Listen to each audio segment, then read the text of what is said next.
경제 리포트, 경제 관련 이슈를 살펴보겠습니다. 권혁중 경제평론가 전화 연결돼 있습니다. 권혁중 경제평론가님 안녕하십니까? 네, 안녕하십니까? 이틀 전에 대통령실에서 종부세 폐지를 언급했습니다. 일단 가능한 이야기입니까? 사실상 지금 대통령 공약이기도 했었고요. 네. 종부세에 대해 폐지에 대해서 이제 얘기가 되고 있는데, 사실 이게 민주당에서 사실 아젠다를 또 먼저 꺼냈던 부분이 있었거든요. 박찬대 더불어민주당 원내대표가 일단은 언론 인터뷰에서 1주택자 종부세 폐지를 좀 거론을 했었고, 그다음에 또 고민정 의원도 마찬가지입니다. 총체적으로 재설계를 해야 된다라고 이제는 얘기를 했었거든요. 네. 이게 또 야당에서 또 발칵 뒤집힌 이야기도 하고요. 그래서 이제는 대통령실에서 그 다음에 이제는 성태윤 대통령실 정책실장이 이 부분에 대해서 이제는 보면은 종부세를 사실상 이제 재산세로 통합하는 관리해야 된다라고 이제 얘기를 했었고, 그러다가 다시 한번 민주당이 이제 반박을 합니다. 그래서 이제 통일이 된 거죠, 의견이. 그래서 이제는 민주당이 17일 날 정부가 추진하는 이제 종부세, 상속세, 세제 개편 반대 입장을 이제 명확하게 밝혔고요. 그래서 이제 민주당의 공식적인 입장은 사실 세수 결손 때문에, 한마디로 이제 세수가 사실상 마이너스 맞거든요. 작년에 같은 경우가 56조 원 사실상 세수 펑크가 좀 있었고, 네. 올 4월까지 보면은 관리재정 수지 적자가 64조 원이 나왔기 때문에 사실상 지금 마이너스 재정이거든요. 그래서 아니 종부세까지 만약에 이게 폐지가 되면 세수 결손 어떻게 할 거냐 이렇게 하면서 사실상 이제 반대를 하고 있죠. 그래서 지금 종부세 폐지는요, 지금 굉장히 뜨거운 아젠다로 지금 자리 잡고 있습니다. 네, 근데 말씀하신 민주당이 그 두 의원이 얘기했던 세제를 검토하자라고 했던 것과 그제 대통령실에서 발표했던 종부세 폐지하고는 성격이 좀 다르지 않습니까? 그렇죠. 결이 다르죠. 일단은 그 두 의원께서 예를 들어 박찬대 더불어 원내대표랑 그다음에 고민정 의원이 얘기했던 거는 사실상 종부세에 대해서 그러니까 재설계를 하자는 거죠. 아예 없애자 네. 이런 얘기가 아니라 그 부분에 대해서 이제 토론과 수기 과정을 좀 거치자라는 거고, 일단 대통령실 같은 경우에는 아예 그 재산세로 이제 통합 관리해서 사실상 폐지죠. 네. 사실상 폐지기 때문에 이 부분에서 이제 논의를 했던 거거든요. 그래서 네. 지금 종부세는요, 지금 시장에서도 그렇고요, 정치권에서도 지금 이 아젠다 때문에 굉장히 뜨겁게 논란이 좀 되고 있다라고 좀 평가를 해봅니다. 종부세는 지방세에 속하지 않습니까? 맞습니다. 이게 폐지가 되면 이제 지방은 어떻게 살아가야 되느냐, 이 이야기가 가장 많이 나오고 있거든요. 네네. 그러니까 부동산 교부세거든요, 사실상 이게. 그래서 그러다 보니까 만약에 종부세가 줄면은요, 지자체에서 배정되는 이런 부동산 종부세가 이제 교부세가 이제 감소됩니다. 한마디로 이제 지방으로 나오는 이제는 교부세라고 보시면 되겠는데, 이게 사실상 지방 재정이 이제 직격탄이 되는 거죠. 만약에 이게 종부세가 없어지게 한다 그러면. 네. 그러다 보니까 재정 자립도가 좀 악화될 수밖에 없는 구조로 사실상 이제 갈 수밖에 없습니다. 네, 그래서일까요? 지역 주택업계에서도 종부세 폐지한다면 그 효과? 이러고 지금 반문하고 있거든요.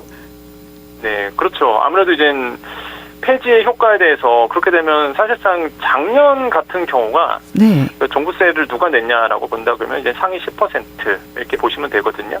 그러니까 상위 10%가 전체 종부세의 90%를 냈습니다. 88.5%를 냈어요. 한 3조 7천억 원 정도인데요. 네. 그러니까 사실상 부유세 형식으로 지금 돼 있다 보니까 만약에 이거를 없앤다라고 본다 그러면 사실상 이제 지방 재정에는 좀 타격이 있을 거고, 그 다음에 사실상 종부세가 많이 줄긴 줄었어요. 또 2023년도 같은 경우에는 대상 인원도 49만 명 정도고, 세액도 보면 한 4조 2천억 원 정도 이제 세수인데, 사실상 이게 줄고 있는 건 맞더라도 일단 만약에 종부세를 없애게 되면 이러한 그 세금을 가지고 지방 재정에 도움이 됐었는데, 이게 만약에 없어지면 지방 재정에 악영향을 줄 수 있다라는 거죠. 그래서 이런 부분들도 고려를 해야 되는 부분이라고 좀 생각을 해봅니다. 성급한 발표가 아니었나 하는 생각도 좀 들기도 하고요. 광주 지역만 봤을 때도 미분양 아파트가 지금 1,700세대 정도 되고, 네. 그래서 수요 촉진을 위해서는 이런 취득세나 중과세 완화하고 함께 미분양 아파트의 양도세를 감면한다면, 이런 혜택을 준다면 더 도움이 되지 않을까, 이런 얘기도 나오거든요. 저는 정말 공감하는 게 지금 양극화가 너무 많이 벌어지고 있습니다. 그러니까 제가 제일 걱정하는 게 양극화인데요. 이제 자산의 양극화도 되고 소득의 양극화도 될 수 있겠는데, 일단 자산 측면에서 양극화가요, 일단 서울 아파트랑 지역에 있는 지방 아파트랑 너무 갭 차이가 크게 난다는 거죠. 지금 서울 아파트 같은 경우에는 뭐 55조 전세 가격이 오르고 있고요. 그게 떠받치면서 매매 가격도 지금 상승하고 있거든요. 근데 지금 통계를 보면은 지방 부동산 같은 경우에는 오히려 좀 마이너스가 하고 있어요. 그러다 보니까 아무도 사실 이제 분양을 받으려고 하지 않는 부분이 있습니다. 네. 그래서 사실상 예전에 2012년도에요. 이제 90 주택 거래 활성화 대책이 나섰어요. 그 당시에 이제 부동산 대책이었는데 그 당시에 실제 있었습니다. 미분양 주택을 이제 구입하는 경우에는 5년간 양도소득세를 전혀 물지 않도록 했었거든요. 네. 그래서 이제 그 당시에 미분양 아파트를 좀 어느 정도 해소했던 부분이 있어요.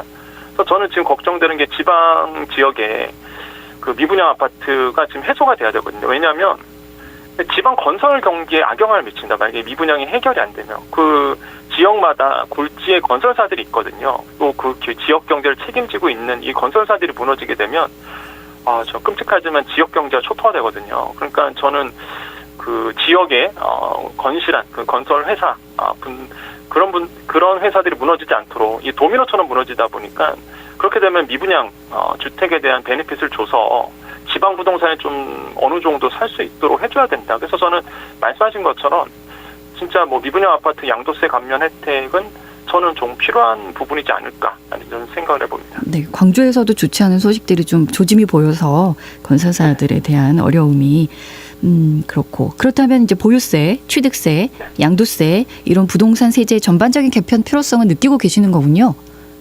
그렇죠. 저도 양도세라든지 취득세 같은 경우는 급한 건 아니거든요, 사실. 네. 취득세, 양도세 같은 경우는 어차피 뭐 아파트를 취득한다고 그러면 당연히 세금 내야 되는 거고, 양도세도 마찬가지죠. 지금 양도세 중과세율도 많이 낮아졌고요. 그다음에 뭐 1가구 1주택 같은 경우에는 거의 양도세 안 내도 되는 부분입니다. 뭐 조정적이 아닌 이상은. 그러다 보니까 제가 봤을 때는 이건 급한 건 아니다. 그래서 지금 보면은 재산세, 종부세, 그러니까 보유세라고 보통 얘기하죠. 네. 이 보유세에 대한 부분들이 지금 아마 세제 개편에 대한 필요성도 느껴지고 특히 아까 말씀드렸던 그 미분양 주택 살리기에 대한 세제 혜택 이런 것들은 같이 좀 논의가 돼야 되지 않을까. 그래서 지방 부동산이 좀 살 수 있도록 좀 해줘야 된다라고 저는 생각을 해봅니다. 예, 종부세 폐지 이야기는 아무래도 부자 감세였구나라고 생각이 들 수밖에 없는 중이네요. 네네. 예, 공매도 이야기 해보겠습니다.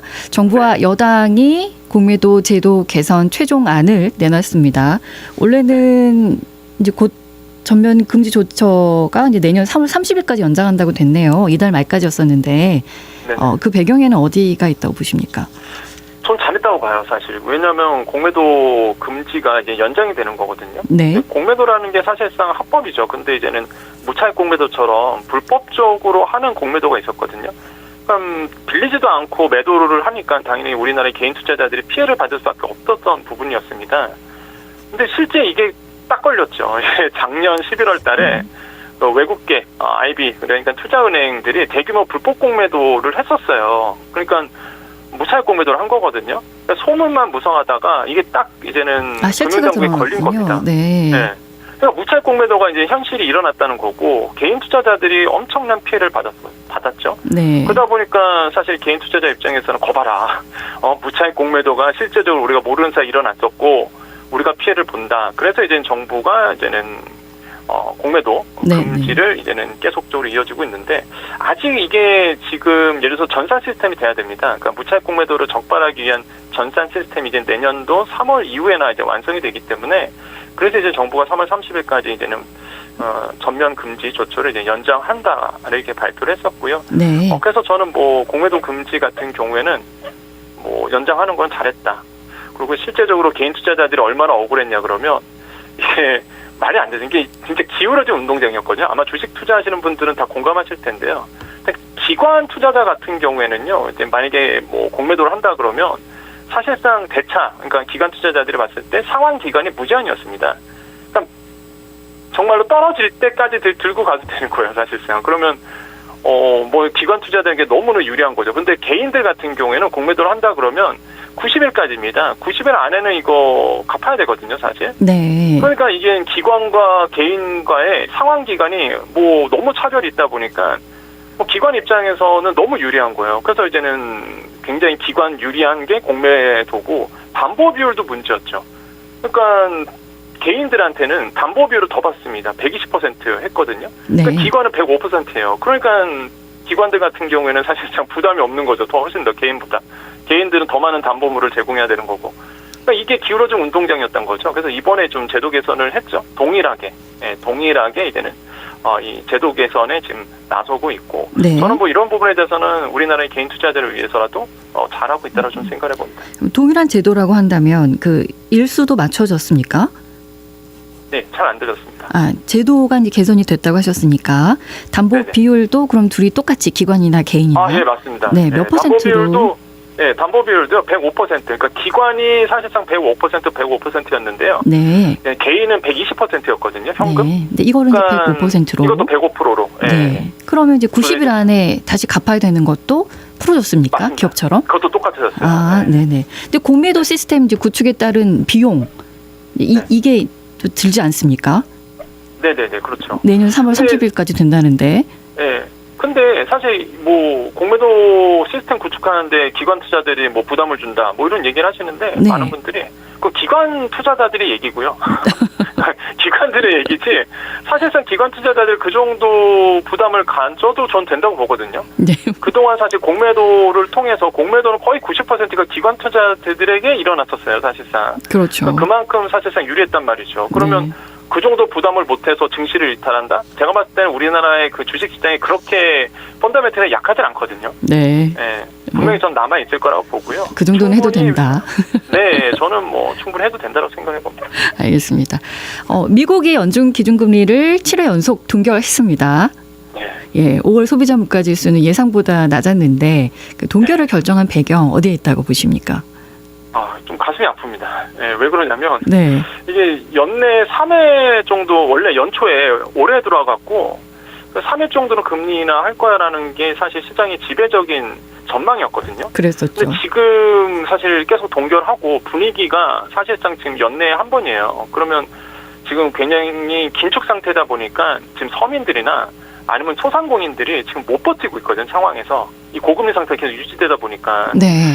그러다가 지금 금리 인하가 결국에는 연내 한 번으로 이루어지는 건데, 그러니까 예상보다 이 금리 인하가 좀 늦게 일어나고 있어요. 계속 동결이거든요. 일단 결정이 그런 돼버렸습니까? 연내에 한 번으로 축소는? 네, 연내 한 번으로 지금 전망이 나왔죠. 네. 그러니까 점도표라는 게 있는데 연준위원 19명이 있습니다. 그분들이 앞으로의 이제는 금리를 어떻게 결정할 거냐라고 본인들이 이렇게 점을 찍어요. 네. 이게 점도표라고 얘기하는데 이번에 저 점도표가 나왔는데 0.25%포인트 정도 한 번 내리는 걸로 사실 전망을 했거든요. 그러니까 연내 한 번이라 그러면 사실 금리 인하 속도가 조금 빠르게 왔으면 좋겠는데 사실상 지금 본다 그러면은 만약에 그렇게 되면 미국에서는 11월 달에 한 번 내릴 것 같고요. 네. 그럼 우리도 제가 봤을 때는 빠르면, 그러니까 연준이 빠르면 9월 아니면 11월 달일 텐데 그럼 우리는 앞으로 한 10월과 11월 두 배밖에 없거든요. 네. 예, 지금 만약 미국이 금리를 내린다면 우리는 내려야 되기 때문에 지금상 먼저는 못 내립니다. 지금. 그래서 이제는 그러면 10월과 11월일 텐데 지금 좀 금리를 내려서 어느 정도 돈이 돌고 그다음에 내수가 돌도록 해야 되는데 답답한 상황이죠. 사실 금리를 내릴 수 없는 상황이다 보니까 그러네요. 미국의 눈치를 좀 봐야 되는 부분 예. 이런 것들 때문에 좀 지금 서민들이나 아니면 소상공인분들이 너무 힘들어하고 있다라고 좀 생각해 봅니다. 예. 한국은행도 그래서 신중론을 유지하고 있지 않습니까? 네, 신중하죠. 네, 왜 그러냐면 일단 미국이 금리를 내리기 전에 우리가 먼저 내리면 어떻게 됩니까? 사실상 물가를 잡지 못한 상황에서 사실 금리를 탁 내린다 그러면 오히려 더 물가가 치솟게 되거든요. 그러니까 사실상 미국이 먼저 금리를 내려줘야지만 우리가 내릴 수 있습니다. 그다음에 지금 금리의 격차가 네. 2%포인트 정도 벌어져 있어요. 네. 근데 우리가 금리를 먼저 내린다? 그럼 더 벌어지거든요. 금리 격차가. 그 외국인들이 우리나라에 남아있지는 않을 겁니다. 왜냐하면 돈이라는 거는 금리라는 거는 돈의 가치잖아요. 네. 달러가 더 좋은 거겠죠. 지금도 벌어져 있는 상태에서 미국이 더 금리가 더 높아. 그러면 외국인 투자 자금이 이제 좀 빠져나갈 가능성이 있거든요. 그러다 보니까 사실상 몇 가지 요인이 있어요. 아까도 말씀드린 것처럼 아직 확실하게 물가를 잡지 않은 상황에서 금리를 내린다 위험하죠. 그다음에 금리의 격차가 지금 벌어진 상태에서 미국에서 달러가 미국 쪽으로 갈 수 있기 때문에 그것도 좀 위험하죠. 그래서 미국이 금리 인하를 단행하는 걸 보고 우리나라가 분명히 금리 인하를 할 텐데 그 시기가 우리나라에는 10월과 11월 이 두 날밖에 없다는 거죠. 결국에는 제가 봤을 때는 10월 달에는 우리나라에서 만약에 금통위에서 내릴 가능성이 크다고 전 보고 있는데 네. 일단은 늦어도 11월 달에 한 번은 저는 할 것 같아요. 이번 연도에. 그러면 그때가 이제 시작인 거죠. 금리 인하의 이제는 시작이라고 보시면 되겠다라고 말씀을 드립니다. 그때 금리 인하를 하면 우리 네. 이제 우리들은 언제 피부로 체감할 수 있습니까? 그로부터. 꽤 오래 걸려요. 사실상 본격적인 금리 인하라기보다는 네. 일단 지금의 이제 긴축 상태에서 어느 정도 풀어주기 위해서 나오는 금리 인하거든요. 그러니까 연속적으로 금리 인하가 일어나진 않을 겁니다. 왜냐하면 물가가 아직 그 목표치인 2%에 도달하려면 좀 더 시간이 걸리거든요. 네. 지금 한 2.7% 이 정도 되기 때문에 계속 이제는 2%까지 가려고 그러면 시간이 걸립니다. 그리고 무엇보다 변수가 너무 많아요. 그러니까 유가, 기름에 대한 지금 변수가 다시 또 유가 떨어지다가 다시 올라가고 있습니다. 그러면 유가도 신경 써야 되죠. 그다음에 환율도 또 신경 써야 되죠. 그러다 보니까 추세적 어떤 하락이라기보다는 일단은 뭐 미국과 스텝을 맞추기 위한 어떤 조치일 거다라고 저는 생각을 해보겠고, 네. 그래서 만약에 우리가 10월이나 11월 달에 한번 내린다 그러면 뭐 피부적으로 느끼기에는 한 6개월 후 정도가 피부적으로 느끼지 않을까 저는 그렇게 생각을 하고 있습니다. 네. 기준금리 동결 우리 주식시장에는 어떤 영향을 미칠까요? 일단 뭐 금리 인하가 된다 그러면 주식시장에는 훈풍이죠. 네, 지금의 미국 뭐 주식시장이나 네. 우리나라의 주식시장 사실 지금 굉장히 뜨겁거든요, 사실. 그래서 많은 분들이 그런 얘기를 해요. 야, 네. 주식해서 돈 벌었다는 얘기가 아마 종종 나올 겁니다, 지금. 왜냐하면 지금 주식시장이 뜨거운 이유가 네. 어떤 이유 때문에 그러냐? 금리 인하에 대한 이제 시그널 때문에 그렇거든요. 항상 주식시장은 선제적으로 움직입니다. 그러니까 네. 기대감 때문에 움직이거든요.